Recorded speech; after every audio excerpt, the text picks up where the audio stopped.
Welcome to Mifate's tutorial. Today we are going to study about CBT. So in CBT, we basically the sessions lies between 6 to 12 sessions, but then it depends on clients also. If the client is not satisfied with like in the end of the session they are not satisfied, you have to keep on going until the you and the client both are satisfied with the therapy. And you also have to understand this, that this clients sometimes do leave the therapy in between. There are clients who try, or who does not like the way we are talking, or whatever the reasons, they do not find it the right therapy for you, for themselves, and that is why they just leave the therapy. But that doesn't mean, for example, I didn't wanted to mention, but yeah, last in the last class, one candidate was asking Adarsh that he had OCD and he left the CBT therapy. He was taking therapy and he left the therapy because he didn't find it right. And also he said that CBT is not meant for OCD patients. First of all, OCD has almost six major groups, and after that we also have different subcontinents, subcontent in OCDs. So OCD is not just कि आपको OCD और आपको मालूम है. OCD have varieties. There are varieties of people, and if CBT is not working on you for any of the causes, not just for the OCD, for any of the psychotic problems, any problem, like if CBT is not working for you, that doesn't mean CBT is not meant for that particular problem. First of all, the clients come to us, they are definitely not ready. So we have to make them ready. So this is why we, in the 2-3 sessions, we make the clients comfortable with us. We let them believe that your part is only with us and we are not going to share it with anybody else. So and until and unless your clients start trusting you, you won't be able to give them the right treatment. Because if the client is not ready to get the treatment, or if he doesn't trust you, he's keep on lying to you. Let me tell you this. This is why in psychology, giving treatment to your loved ones, your family, your friends, your close people, it is not applicable. The ministries and this association, the psychological association, doesn't allow us to give treatment to our loved ones officially. Unofficially, of course, if somebody is asking you for help, you should help unofficially, but officially you cannot. The reason behind that is कि suppose मैं हूँ और मेरी बहन है, ठीक है, या लेट्स से मेरा मेरा कोई जानने वाला है, उसको कोई प्रॉब्लम है, वो किसी सिचुएशंस के साथ गुजर रहा है, हो सकता है उसको वो प्रॉब्लम मुझे से हो, तो वो अगर मुझसे अपनी बात शेयर करेगा भी तो वो पूरी करेगा नहीं, पहली बात, ठीक है. वो मेरा नाम हो सकता है इस चक्कर में मेंशन ना करे कि भाई मुझको बुरा लगेगा, या फिर अगर मेरे फ्रेंड है, फ्रेंड की फैमिली मेम्बर में से कोई आ रहा है मेरे पास ट्रीटमेंट लेने के लिए, तो वो अपनी पूरी प्रॉब्लम मेरे साथ शेयर ना करे, बिकॉज इवेंचुअली उसको मालूम है कि मैं कौन हूँ. तो वो डरेगा ना कि यार अगर मैं इसको बताऊंगी हो सकता है ये मेरे रिश्तेदारों में बता दे, इसलिए वो हो सकता है अपनी बात छुपाए. And that is the main cause why we are not allowed to give treatment to our loved ones, because eventually they will not tell us the right thing. If you'll give treatment to unknown people, and if you are the client and you are going to someone you don't know, you are more they are more likely to tell everything to the person, because आपको मालूम है ये मेरे किसी को भी नहीं जानता, तो ये मुझे मेरी बात को बायस्ड होके नहीं सुनेगा, जो भी मेरी बात है वो सुन लेगा. But still there are chances कि क्लाइंट्स हमें पूरी सच्चाई ना बताएं, क्योंकि इवेंचुअली जब कोई साइकोलॉजिकल इश्यूज़ के साथ आता है, उसका अपना एक थॉट प्रोसेस होता है, एक माइंडसेट होता है. For example in relationship advice अगर हम दे रहे हैं, अगर हम रिलेशनशिप सिचुएशंस में किसी स्ट्रेस इश्यूज़ में हम किसी को सीबीटी के ट्रीटमेंट देने के बारे में सोच रहे हैं, तो अगर वाइफ मेरे पास आ रही है, ठीक है, तो वाइफ अपना साइड लेकर आ रही है कि मेरा हस्बैंड मुझे पसंद नहीं करता, उसके पास मेरे लिए वक्त नहीं है, मैं इतना प्रॉब्लम में हूँ लेकिन उसको समझ भी नहीं आता, तो वो अपना प्रॉब्लम लेकर आ रही है. तो फर्स्ट ऑफ ऑल मैं उसे जानती नहीं हूँ, तो मैं बायस्ड नहीं हो सकती कि उसका हस्बैंड कैसा है, ठीक है. But then on the other side I have to somewhere involve the, sometimes we have to involve the family also, because until unless we get to know the side of another person, this is why we go for role play also. This is the exact meaning of role play. If the family is not ready, or if the client is not ready to involve the family, what you can do, let's say the wife is sitting in front of me, I can sit as a husband and I will give a situation. I will say to the client that I will be your wife, you will be the husband. Let me know how your husband reacts when this particular situation arises. ठीक है, तो हम क्या करते हैं, हम wife को husband का रोल प्ले करने को कहते हैं और हम अपना रोल प्ले, क्योंकि हम इतने दिनों में वाइफ का जो तरीका है सोचने का, उसके थॉट प्रोसेस को, उसके बिहेवियर को एनालाइज कर चुके होते हैं, तो we are very much familiar with the behaviour of our clients. तो हम उसके हिसाब से बिहेव फिर भी कर सकते हैं, पर हस्बैंड को तो हम जानते ही नहीं है, तो हम बिहेव कैसे करेंगे उसके हिसाब से. तो we will ask our client to behave like her husband, and then we will analyse कि उसको कैसा लग रहा होता है जब उसका हस्बैंड इस पर्टिकुलर सिचुएशन में या किसी भी सिचुएशन में रिएक्ट कर रहा होता है. Sometimes there are a lot of misunderstandings, and in relationship there are many time, like multiple time, you will get to know that these couples are only having misunderstanding, and that's it. There's nothing else. They're just not talking enough. They're not just sharing their problems enough to understand each other. So this is the part of role play.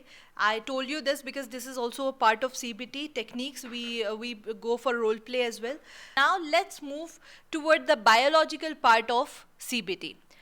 So in the 18th, 17th, like in the 17th and 18th century, basically not century, but you can say the time period of 18th and 17th, there was this psychiatrist, Dr. William James.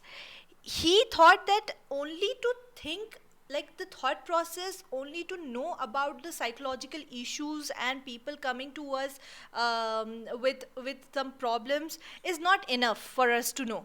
We also have to look into the biological part. First of all, CBT is not very much about the biological portion. हम बहुत ज़्यादा हम CBT पे biology और जो neurons हैं उनके बारे में नहीं जानते, but still we have to know, थोड़ी बहुत बेसिक नॉलेज होना ज़रूरी है, because until unless you will have the basic knowledge. आप अगर आपको कोई क्लाइंट सपोज आया जिसने बताया कि मैं बचपन में गिर गई थी और कुछ इस तरह का मेरे साथ सर के बल में गिरी, या मेरे साथ कुछ इस टाइप का हादसा हुआ है जिसके बाद से मैंने इस तरह से रिएक्ट करना स्टार्ट किया है, let's say tic disorder because of some accident और समथिंग, तो you should have some basic biology knowledge. This is why we are introducing you with some basic biological knowledge of CBT.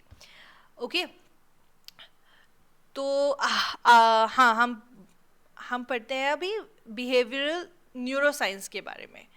First of all, why do you think that biology is important? See, Mr. William James told us that biology is equally important. Why it is important? क्योंकि अगर हम उसके brain structure को नहीं समझ पाएंगे, किसी के भी, हमें ये नहीं समझ आएगा कि हमारा ब्रेन मैकेनिज्म क्या है, तब तक हम चीज़ों को ठीक नहीं कर सकते उनके अकॉर्डिंग. ठीक है, psychology doesn't evolve through all biology, but clinical psychologist जो भी हैं अगर इस ग्रुप में और जो भी हैं उनको और साइकेट्रिस्ट को ज़्यादातर टाइम्स हमें बायोलॉजिकल नॉलेजेस देना होता है, और वो लोग लेते भी हैं इसलिए क्योंकि the clinical psychologist and the psychiatrist prescribe medicines also. So if you are prescribing any medicines, तो आपको पता होना चाहिए कि brain how the brain works, right? As for me, I'm a counseling psychologist. I believe that a person who is sick or who is not working properly, who had some psychological issues, अगर वो environmental reasons की वजह से उसको problem start हुई है, तो उसको हम उसी तरह से ठीक भी कर सकते हैं. अगर किसी की बातों की वजह से आप जहनी तौर पे मानसिक तौर पे ठीक नहीं हैं, तो आपको हम उसी तरह से ठीक भी कर सकते हैं बातों ही से. So this is what I believe as a counseling psychologist, but then the clinical psychologist and the psychiatrist definitely do not believe this, especially the psychiatrist. They believe that medicines are very important in case of any psychological disorders. Okay, so let's study about the behavioral neuroscience. What do you think that behavioral neuroscience exactly means? So behavioral neuroscience को हम के और भी नाम है, हो सकता है कि आपको बिहेवियरल न्यूरोसाइंस ना समझ में आए, ना सुनाई दे, लेकिन आपको बायोलॉजिकल साइकोलॉजी, बायोसाइकोलॉजी और साइकोबायोलॉजी के नाम से भी बिहेवियरल न्यूरोसाइंस को जाना जाता है। बेसिकली जब हम न्यूरोसाइंस की बात करते हैं, या हम कॉग्निटिव न्यूरोसाइंस भी बोलते हैं, कॉग्निटिव न्यूरोसाइंस की बात करते हैं, तो आपका जो बिहेवियर है वो यहाँ से लिंक्ड है, ठीक है। Whatever is happening with you, the way you are reacting, the way you are behaving, everything is linked over here in your brain cells, in your brain nerves. So to study the study of your behavior through biology means, okay, in the means of my biology, that is known as behavioral neuroscience.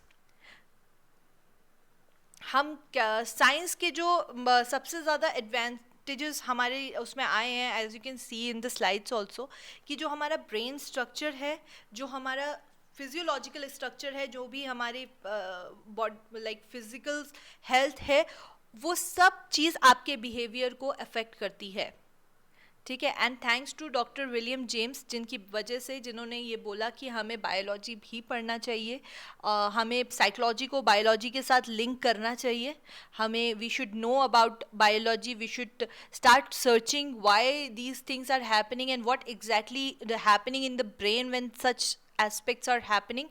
So because of him we are now able to know that the brain will help you for your logical thinking, in your problem solving skills, for your planning, for your reasonings, whatever reasons you give for your particular situation, everything is linked with your biological lobes, the brain lobes.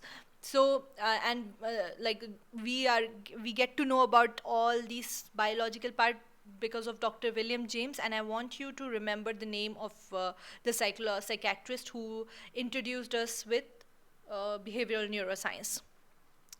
Now there are a lot of nerves in our brain, as you all know, right? Brain की बात अगर हम करें तो brain के अंदर बहुत सारी नसें हैं, और जब हम सीबीटी की बात करें तो सीबीटी और ब्रेन में इतनी सारी नसें हैं, देर हम अगर साइकोलॉजिकली देखें तो there are almost 82% disorders which are introduced to us, but still there are a lot of disorders जिससे लोग पीड़ित हैं, just though people are suffering from such disorders, but we still don't know what exactly is happening with them, because we don't know which part of the brain is actually affecting them to get that part, to get that disorder. There are a lot of people जिसमें हम disorders देखते हैं. For example, I'm just taking an example. I know a person who you know वो बेहोश हो जाते हैं. And when the problem started, she used to get faint every 5 to 10 minutes. मुश्किल से 5-10 मिनट होश में रहते थे और हर 5-10 मिनट बाद से बेहोश हो जाते थे. You won't believe, all test, जितने तरह के टेस्ट हो सकते थे, ब्रेन से लेके पैरों तक के सारे टेस्ट कराए गए, MRI, CT स्कैन, सब कुछ, but still the reasons are unknown. Why she is suffering from that particular reasons मालूम नहीं है. अंदाजे से एक दवा दी गई स्ट्रेस रिलेटेड चीज़ों को हैंडल करने के लिए और माइग्रेन को हैंडल करने के लिए, माइग्रेन वाली दवाएं दी गई बेसिकली, और बेटर हुआ है situation, but not completely vanished. She still, अगर कोई बहुत ज़्यादा एग्जॉस्टिंग सिचुएशन आती है, बहुत ज़्यादा स्ट्रेस्ड सिचुएशन आती है, शी स्टिल फेंट्स. तो we can not completely heal her because we don't know the reasons. So this might happen because of our brain.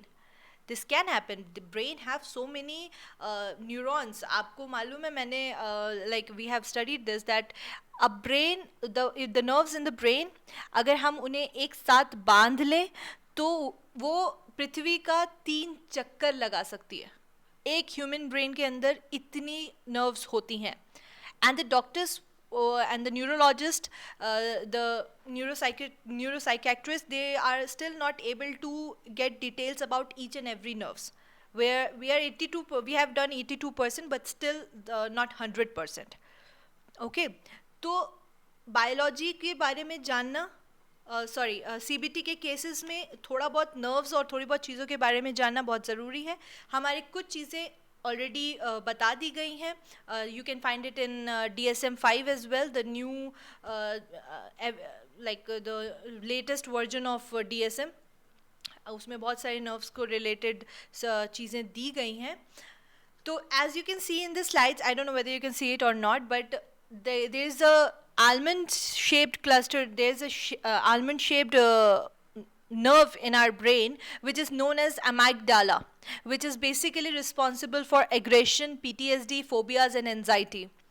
When you are more anxious, when you have PTSD, people who have PTSD, people who have phobias, aggression, somewhere or the other, that amygdala nerve is being affected.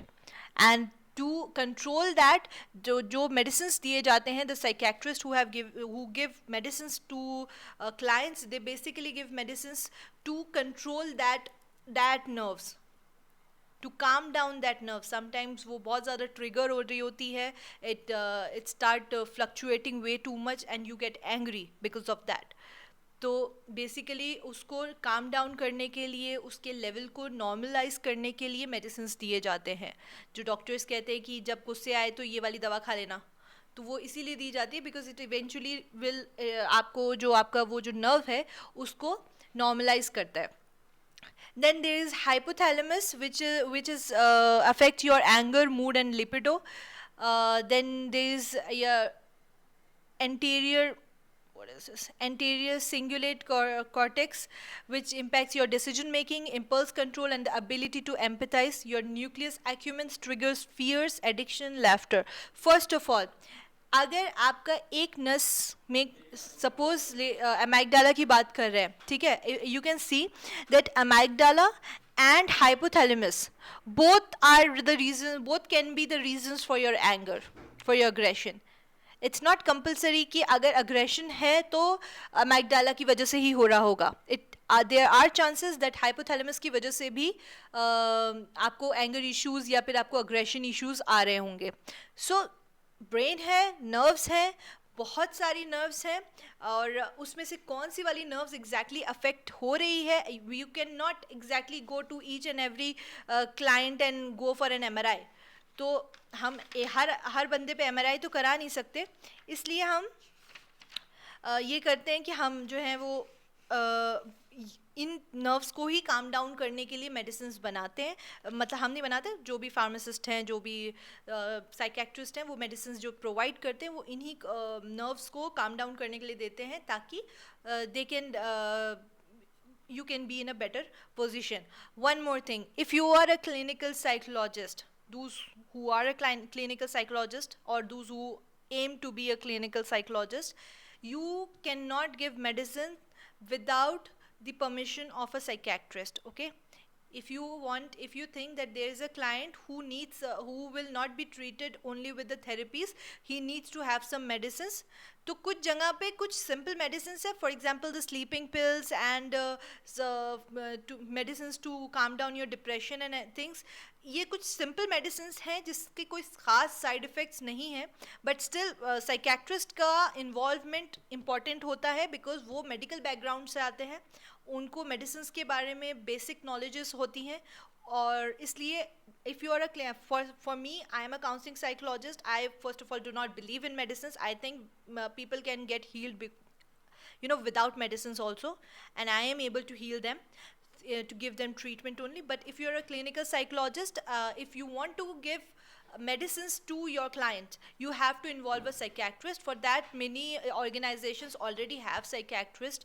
And तो अगर आपका कोई ऐसा client है जो therapy से सिर्फ ठीक नहीं हो रहा है, and you feel कि इसको कुछ मेडिसिन देना ज़रूरी है, तभी वो ठीक होगा, तभी हमारी थेरेपीज़ एक्चुअली वर्क करना इसके ऊपर स्टार्ट करेंगी. बिकॉज देयर आर चांसेस कि बहुत ही सीवियरली बाइपोलर के पेशेंट्स आ जाएं या फिर कोई बहुत सीवियर पेशेंट्स आए, तो उनके केसेस में मेडिसिन देनी पड़ती है, इलेक्ट्रिक शॉक्स भी देने पड़ते हैं, but you can not give them to your own. You are not allowed to do that until and unless you have the permission of a psychiatrist. Okay, so this is very important to know.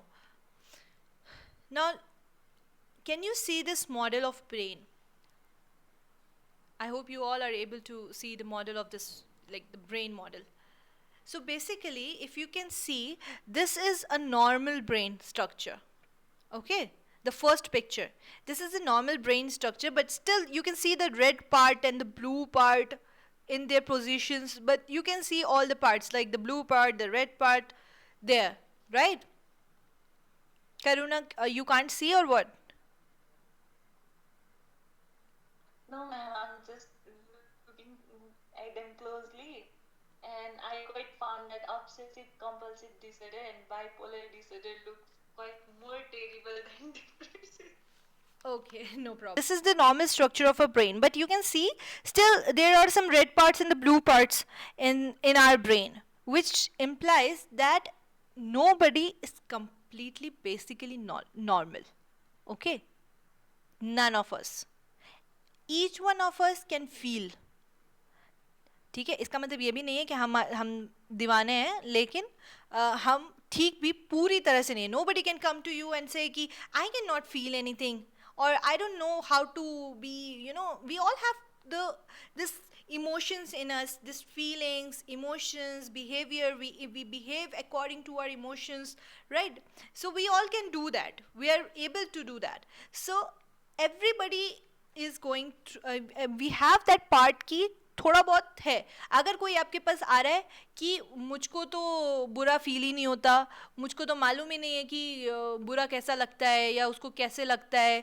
अगर कोई आपके पास आता है and saying कि I don't know how to cry, I have never felt like crying, I don't know how to feel excited, I don't know how to feel excited at all, that person is not probably normal. Okay, फिर उसको treatment की ज़रूरत definitely है अगर कोई ऐसा कहता है तो. क्योंकि अगर किसी को कुछ भी फील नहीं हो रहा तो वो नॉर्मल तो नहीं हो सकता. Being a normal human being, you have feelings, you have emotions, and you can feel all those things, right? So yes, okay, now in the obsessive compulsive disorder, that is OCD. OCD के patients का जो brain structure है, if you can see, the red structure, this is distorted. The blue structure has some black portion in it, and also it is very distorted. The parts are distorted. The red portion is also distorted. Basically, when you go for an MRI, and we ask for MRI from, अगर कोई हमें patient ऐसा आता है जो किसी ना किसी साइकेट्रिस्ट के थ्रू आ रहा है, देयर आर चांसेस जो कि हमारे पास पेशेंट्स ऐसे आते हैं जो किसी साइकेट्रिस्ट के थ्रू आ रहे होते हैं. ठीक है, अगर आपके पास कोई साइके तो उसके पास एक हिस्ट्री होगी.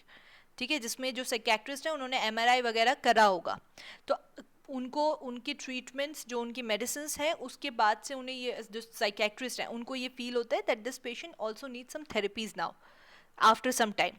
तो for that purpose they recommend us. So yeah, तो जो clients हैं जो अगर आपके पास किसी साइकेट्रिस्ट के थ्रू आ रहे हैं तो उनके पास एक MRI हिस्ट्री या नहीं कुछ चीज़ें होंगी, अगर वो सीवियरली प्रॉब्लम में हैं तो. ठीक है, नॉट फॉर ऑल, बट अगर कोई सीवियर सिचुएशंस में है और वो आपको आपका अपना MRI आपको आके दिखाता है कि जी हमको एक साइकेट्रिस्ट ने भेजा था, हमारा उनका ट्रीटमेंट चल रहा था, मेडिकल ट्रीटमेंट, और उन्होंने हमारे ये MRI, ये सीटी स्कैन्स वगैरह करवाए थे, दिस इज़ माई MRI. तो you can observe by this कि ऐसा MRI स्ट्रक्चर दिखता है for the patient of OCD. Okay, ऐसा ब्रेन स्ट्रक्चर दिखता है in the case of OCD. ऐसा ब्रेन स्ट्रक्चर दिखता है in the case of bipolar disorder. So what is exactly bipolar disorder? Anybody who have idea about bipolar disorder? What do you think bipolar disorders is exactly? Yes, Lotus. Yes, yes. Wait, let her answer first. Yes, ma'am. Actually, bipolar it's a two different form. तो एक में होता है उसको बहुत ज़्यादा खुशी का फील होता है और दूसरी तरफ उसको बहुत ज़्यादा सैड होता है. So it's like a two different form. Happy Okay, and anybody sadness. else? So we can say it is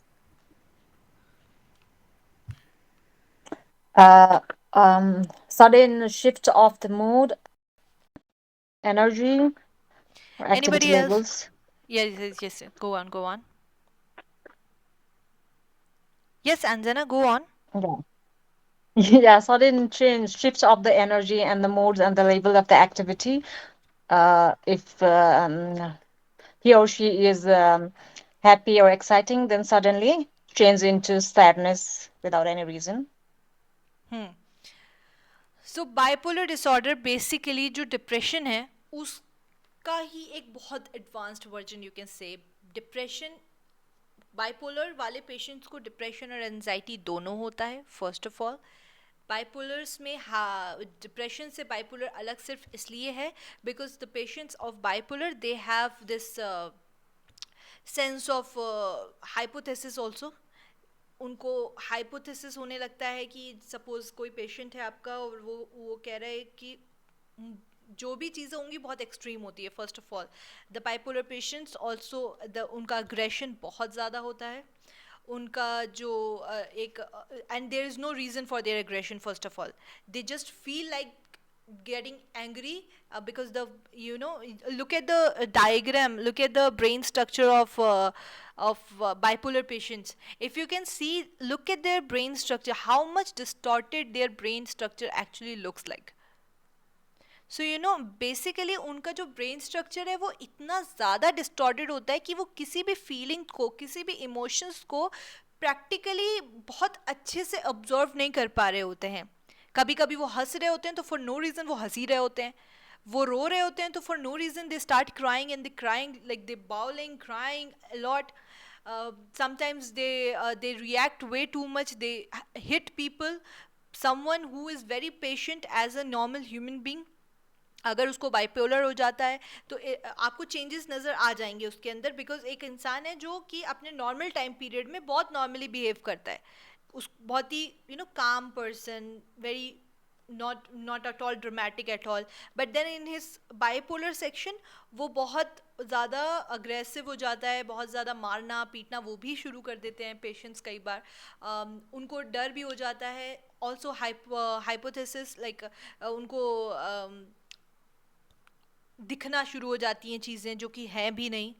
समझ रहे हो? मतलब जैसे कुछ चीज़ें सपोज दे फील लाइक कि हमारे सामने कोई आ गया है या हमें कोई देख रहा है.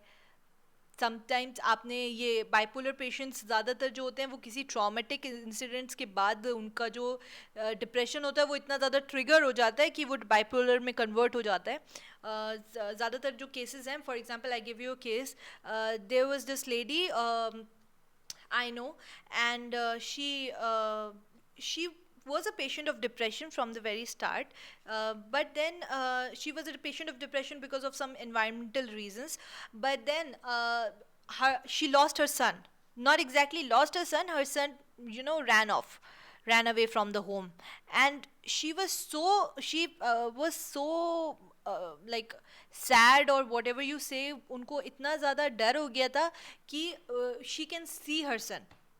वो हमारे she was always saying that my son is coming over here, my son is sitting here. On she started for no reason she started talking to her son, like वो वाला सिनेरियो स्टार्ट हो जाता है कि वो उनको चीज़ें दिखने लगती हैं जो भी वो चाह रहे होते हैं, जो कि उनको बेसिकली उनके हिसाब से काम डाउन कर रही होती है. जो वो चाहते हैं वो उन्हें दिखना शुरू हो जाता है. So that is bipolar disorder, and the reason why bipolar disorder patients are very distorted is because of this distorted brain structures. Their neurons are actually affecting.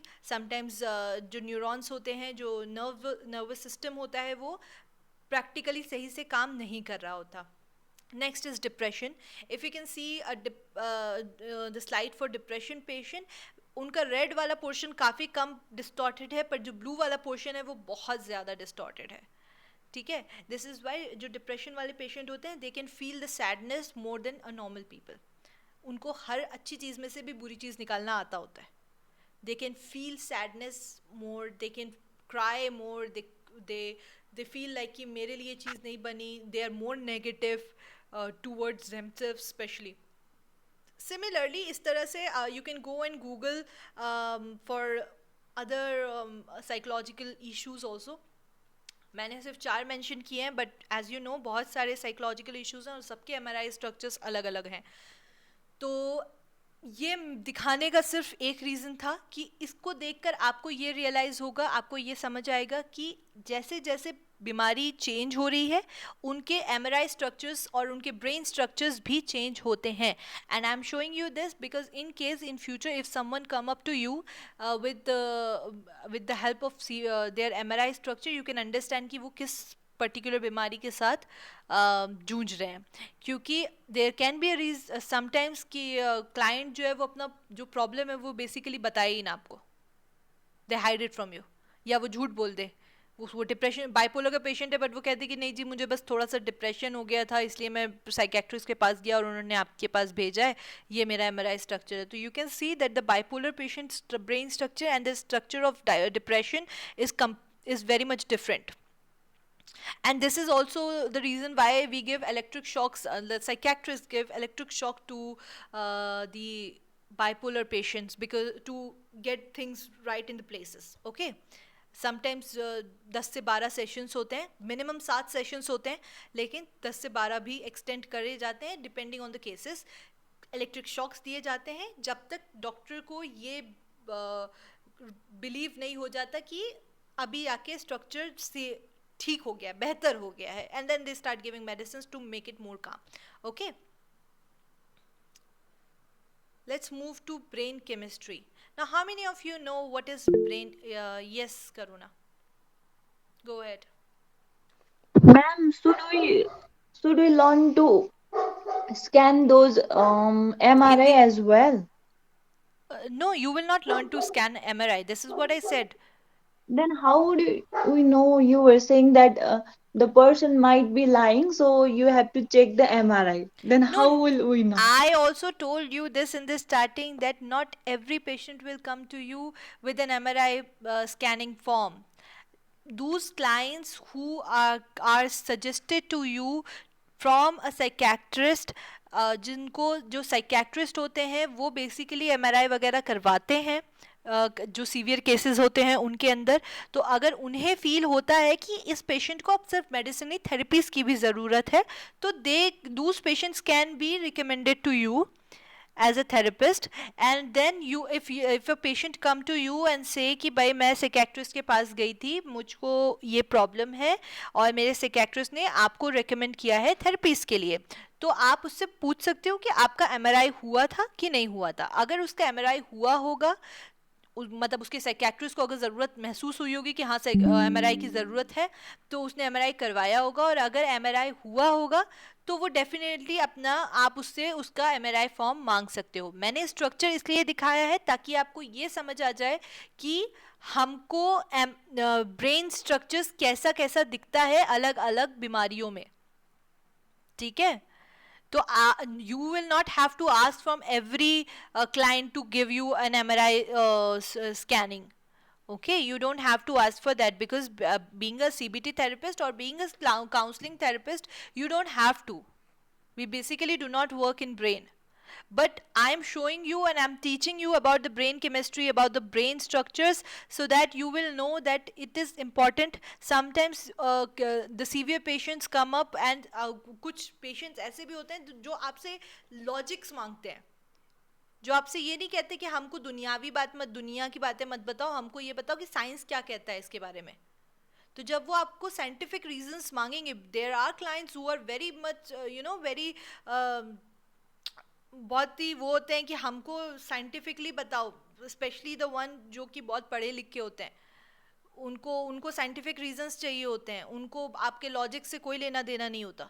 तो to make them calm down, to make them trust you, you have to tell them the reasons also ना, कि ये science कहता है. तो I am telling, आपने अब तक सीबीटी के बारे में साइकोलॉजी क्या कहता है वो पढ़ा था, अब हम वो पढ़ रहे हैं कि साइंस क्या कहता है. पर साइंस हर पेशेंट नहीं आएगा पूछने के लिए, पर अगर आया तो आपको मालूम होगा तो जवाब दे पाओगे ना. ठीक है, तो इसलिए हम पढ़ा रहे हैं. Also being a therapist you should know a little bit about the background of biology. Okay, now let's come to brain chemistry. Brain chemistry का दूसरा नाम न्यूरॉन केमिस्ट्री भी होता है। बेसिकली जो भी न्यूरोट्रांसमीटर्स है, साइकोफार्मास्यूटिकल्स हैं, जो न्यूरोपेप्टाइड्स हैं, उसके बारे में जो स्टडी होती है, केमिकल रीजंस जो हमारे ब्रेन में केमिकल सिचुएशंस चल रही हैं, ठीक है, उसकी स्टडी को हम न्यूरोकेमिस्ट्री या फिर ब्रेन केमिस्ट्री कहते हैं। तो बहुत सारे ड्रग्स बनाए जाते हैं, फॉर एग्जांपल LSD, जो कि न्यूरोट्रांसमीटर्स को अफेक्ट कर रहा होता है। What is neurotransmitter? Anybody who knows what is neurotransmitter? Okay, we'll study about neurotransmitter. Just give me some time. Firstly, let's understand this. जब भी कोई पेशेंट आता है साइकोलॉजिकल इश्यूज को लेकर आपके पास, तो दो तरह के पेशेंट्स आते हैं। जो रीजंस हैं, the reasons could be biological and also it could be environmental, ठीक है। जेनेटिकली भी पेशेंट्स को, फॉर एग्जांपल डिप्रेशन जो है वो बायोलॉजिकल रीजंस की वजह से भी हो सकता है और एनवायरमेंटल रीजंस की वजह से भी हो सकता है, ठीक है। तो डिप्रेशन के जो पेशेंट्स हैं, आपको उनकी हिस्ट्री कभी कभी लेनी पड़ती है, कभी कभी नहीं, ज़्यादातर केसेस में it's better to take history, better to ask them that whether you have anybody in your family और in your house who is suffering from the same problem और नॉट। तो उससे हमें ये पता चल जाता है कि जीन्स में तो नहीं आ रहा है ये डिप्रेशन के ट्रेट्स या कोई भी psychological traits. You basically do not ask them कि आपके घर में और किस किस को डिप्रेशन है। You basically ask them that how many of you, like in your family, is there anybody who is also suffering from any of the other psychological issues. So there can be reason people, clients, जिनके जो biological reasons के साथ आपके पास आए।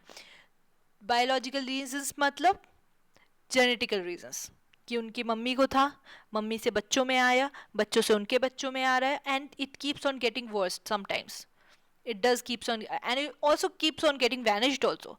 क्योंकि आप suppose mummy को है, ठीक है, पापा को नहीं है, मम्मी के 10 बच्चे हैं, 10 में से 5 में आया, 5 में नहीं आया ट्रेट्स, ठीक है।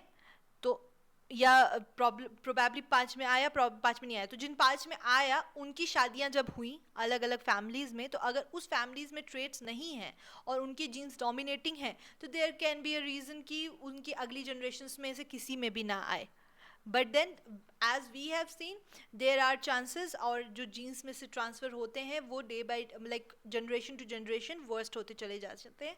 फॉर एग्जांपल, अगर मम्मी को सिर्फ डिप्रेशन है, there can be episodes of bipolar in their children, and after episodes of PTSD, schizophrenia in their grandchildren. तो it's not compulsory कि अगर डिप्रेशन की पेशेंट है तो उनके जो ऑफस्प्रिंग्स होंगे उनके अंदर ट्रेट सिर्फ डिप्रेशन के आएंगे, ठीक है। उनके अंदर ट्रेट्स बाकी साइकोलॉजिकल इश्यूज के भी आ सकते हैं।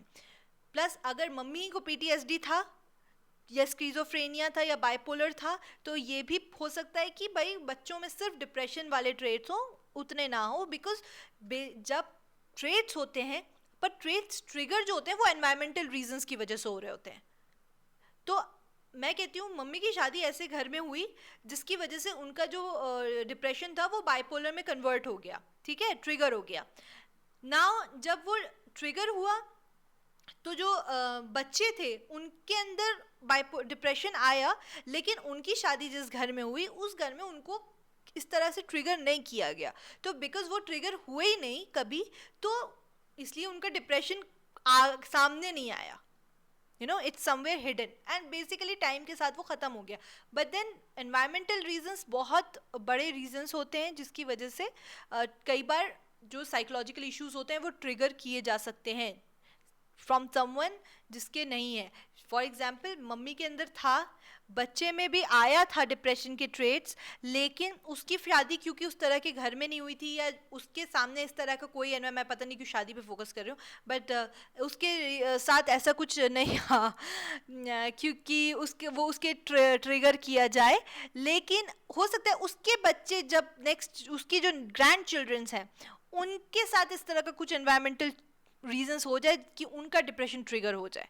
तो अगर बीच के एक जनरेशन में ट्रिगर नहीं हुआ है तो ज़रूरी नहीं है, लेकिन हम इतना ऊपर तक, हम एंसेस्टर्स तक के जनरेशन्स का साइकोलॉजिकल इश्यूज नहीं निकालते, ठीक है। वी जस्ट आस्क कि आपके घर में मम्मी ग्रैंड मदर तक की generations, like the third 3 generations, उनके बारे में बात करते हैं कि उनमें से किसी के अंदर तो नहीं है था कोई इस तरह का ट्रेट।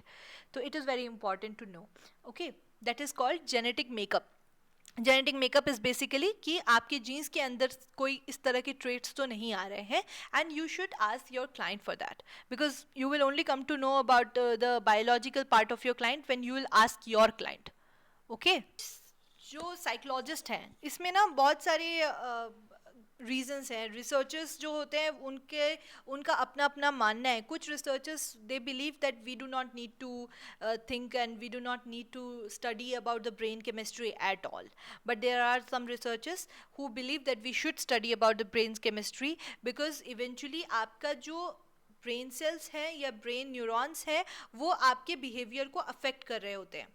वो आपका जो बिहेवियर है वो उसको क्लिक कर रहा होता है, उसको हिट कर रहा होता है, ट्रिगर कर रहा होता है। अगर मैं नॉर्मल हूँ, ठीक है, लेट्स से खुदा नास्ता मेरा कोई एक्सीडेंट हो जाए या कोई ऐसी सिनेरियो मेरी लाइफ में आ जाए एनवायरमेंटल, जिसकी वजह से मुझे टिक डिसऑर्डर हो जाए, अस्तगफिरुल्लाह, अल्लाह ना करे, बट लाइक अगर हो जाए तो एनवायरमेंटल रीज़न की वजह से मुझको एक डिसऑर्डर हुआ, ठीक है। तो अगर और एनवायरमेंटल, अब मैं अगर किसी थेरेपिस्ट के पास जा रही हूँ तो उसने मुझसे पूछा कि भाई आपको कब से स्टार्ट हुआ, मैंने कहा मेरा एक्सीडेंट हुआ था, उसके बाद से मुझको ये इशू स्टार्ट हुआ है, ठीक है। तो वो मुझसे पूछेगा कि जब आप गिरे थे तो, या आपका जब एक्सीडेंट हुआ था तो किस तरह का प्रॉब्लम हुआ था, तो लेट्स से मेरे सर पे चोट लगने की वजह से हुआ, ऐसा कुछ भी, ठीक है। तो इसलिए हमें ब्रेन केमिस्ट्री पढ़ना ज़रूरी है, ऐसा मैं भी मानती हूँ, but there are some psychologists and some researchers who do not believe in brain chemistry at all. उनको लगता है कि एनवायरमेंटल रीजंस के अलावा कोई भी रीज़न नहीं होता इन साइकोलॉजिकल इश्यूज़ का, but I believe that biological reasons and environmental reasons both are equally important and both affects your psychological issues, okay, it that triggers, because आपका brain अगर आपके brain में कोई nerves में problem है, it can affect your behavior. And how many of you, I wanted to know from you, how many of you believe that that psychological issues are triggered because of your brain chemistry, because if your brain neurons are not working properly, your behavior will be not right. How many of you think that? Raise your hands. Not like that. You click the button. Yes. Okay. Great. अच्छा, अब तक सबको सब कुछ समझ में आ रहा है?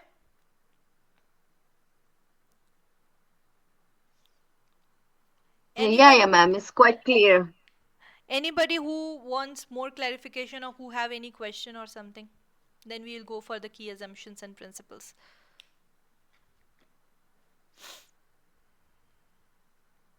You can search on the Google also for more clarification. Yeah, of course you can. This is what I said. Because It is I your myself am not from the science background, so I can Google it. Quite interesting and new words for us, where we are from management background, and who are in the science background and nurses. They are quite familiar of these words. well, what word do you not understand? Is there any word you didn't understand? No. It's all understanding and more for clarification. I can Google it. Or Yeah, sure, definitely. You can go and Google it. Okay, let's go for principles and assumptions of brain chemistry. So we need to understand the structure of brain in order to understand your behavior. This is what I said, right? कि हमको अगर brain के behaviour को हमें किसी के समझना है तो उसके ब्रेन स्ट्रक्चर को समझना भी ज़रूरी है, right? Then brain function directly informs your behavior. The way your brain is functioning, it affects and it informs your behavior, how is it working, okay. Then if one part of the brain becomes damaged or changes in any way, it is inevitable to that the individual behavior will change as a direct result. First of all, अगर किसी का brain structure में कोई problem आ रहा है, किसी के brain structure में किसी भी तरह का इश्यूज है, इट इज़ नॉट कंपल्सरी कि मेरे ब्रेन स्ट्रक्चर में अगर खुदा नास्ता कोई प्रॉब्लम आ रही है तो वो मेरे बिहेवियर में भी चेंजेस लाएगा. It is not compulsory. ला सकता है, चांसेस हैं, पर लाएगा ही लाएगा वो ज़रूरी नहीं है. फॉर एग्जाम्पल, अगर आप माइग्रेन के पेशेंट्स को देखिए तो माइग्रेन वाले पेशेंट्स को माइग्रेन उठता है, there are not all the patients जिनको स्ट्रेस हो रहा है इसीलिए माइग्रेन हो रहा है.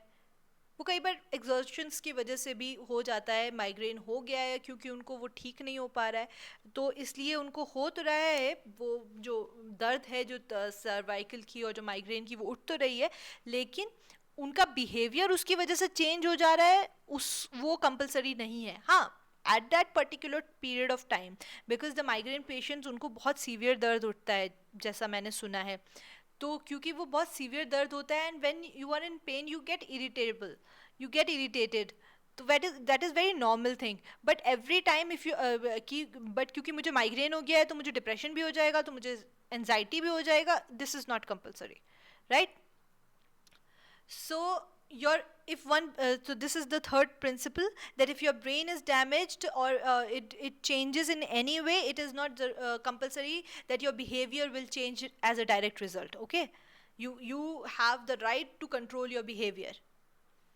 After this, behavioral neuroscience assumes that everyone brain function is more or less the same way, and that when they uncover a rule or relationship that is this will hold true for humans as a species. तो behavioral neuroscience assume करता है और believe करता है कि जो हमारे brains हैं, सबके जो ब्रेन्स हैं वो सबके ब्रेन्स एक जैसे हैं, हम सबके ब्रेन को सिमिलर तरीके से डिज़ाइन किया गया है, और अगर कोई रूल और कोई रिलेशनशिप हम किसी चीज़ के अंदर निकाल लेते हैं तो वो हम उसी चीज़ को हम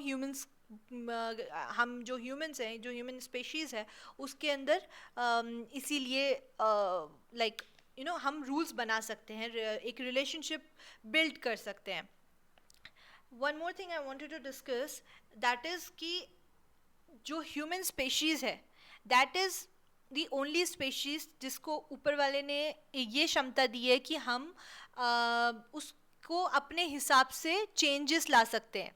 for example, we have the ability to learn languages and as many languages as we want. ठीक है, जब एक बच्चा पैदा होता है तब उसको कोई लैंग्वेज नहीं आती होती. So the first language we learn is the sign language, and that language is taught by their mothers. Basically अगर कोई बहुत तेज़ आवाज़ आती है तो बच्चा सबसे पहले अपनी माँ को देखता है, या जिसकी भी गोद में वो है उसको देखता है, और अगर माँ हंस रही है तो वो बच्चा हंस देता है, अगर माँ डर रही है तो वो बच्चा भी डर जाता है. तो बेसिकली वो साइन लैंग्वेजेस सबसे पहले सीखता है. उसके बाद से धीरे धीरे फिर हम और लैंग्वेजेस सीखते हैं, वक्त के साथ साथ जैसे जैसे हम बड़े होते चले जाते हैं, सीखते चले जाते हैं. सबसे ज़्यादा हम जो सीखने की जो हमारी एक कैपेबिलिटी है वो 7 ईयर्स की एज तक रहती है. For boys and for girls it's 9 years. तो इसीलिए ब्रेन जो है हमारा वो बहुत इम्पॉर्टेंट होता है, क्योंकि ब्रेन जो ह्यूमन स्पेशीज़ का ब्रेन है उसको ऊपर वाले ने ये क्षमता दी है कि वो लिंक कर सके, चीज़ों के रूल्स बना सके, उनके लिए रिलेशनशिप्स बना सके. जैसे कि जब भी हम किसी डिप्रेशन पेशेंट्स को देखते हैं या किसी स्ट्रेस रिलेटेड पेशेंट्स को देखते हैं तो हम उसको पहला सजेशन यही देते हैं कि अपना स्लीपिंग जो पैटर्न है उसको चेंज करो. अगर वो स्लीपिंग पैटर्न सही नहीं है उसको चेंज करो, खाने का पैटर्न सही नहीं है उसको चेंज करो. बेसिकली लाइफस्टाइल को हम बेटर करने की कोशिश करते हैं. क्यों करने की कोशिश करते हैं? To make a rule, to make your mind suggest. अब जैसे फॉर एग्जाम्पल मैं 9 बजे खाना खाती हूँ डेली, ठीक है, तो अगर मैंने 7 बजे कुछ खाया भी होता है तो भी मुझे 9 बजे भूख लग जाती है. क्यों? क्योंकि मेरे ब्रेन को मालूम है कि मुझे उस टाइम खाना चाहिए. प्रैक्टिकली कई बार आपको ऐसा भी फील होता होगा कि आपको पेट भरा लग रहा है, आपको फील हो रहा है कि मेरे पास खाने की जगह नहीं है, या मैं अभी मैं कुछ खा कर आई हूँ लेकिन फिर भी मुझे भूख लग रही होती है. ऐसा होता है, कई बार ऐसा होता है. क्यों? क्योंकि वो टाइम है जिस टाइम पर आपने खाया होता है हमेशा से, तो वो एक रूल बन जाता है. तो इसीलिए जब हम किसी को मैनेजमेंट सिखाते हैं बेसिकली, तो हम उसको ये बोलते हैं कि अपना लाइफस्टाइल चेंज करो, अपना लाइफस्टाइल को एक पैटर्न दो, ठीक है, क्योंकि brain have the ability to make relationships, to make rules for you, and if you make that rules, आप ऑटोमेटिकली चीज़ों को हैंडल कर लोगे ईजीली। जैसे कि अगर मुझे सुबह में मालूम है कि मुझे उठना है सुबह 5 बजे, और मैं ये चीज़ सोच के सोऊं कि मुझे सुबह 5 बजे उठना है, बहुत बार ऐसा होता है कि आपको 4 ही बजे से आपकी नींद खुल जाती है, जबकि आप बेसिकली 10 बजे से पहले कभी नहीं उठते। क्यों? क्योंकि आपके ब्रेन को आपने इन्फॉर्मेशन दी थी कि मुझ Thank you so much for watching my video. I hope you liked it. Do not forget to subscribe.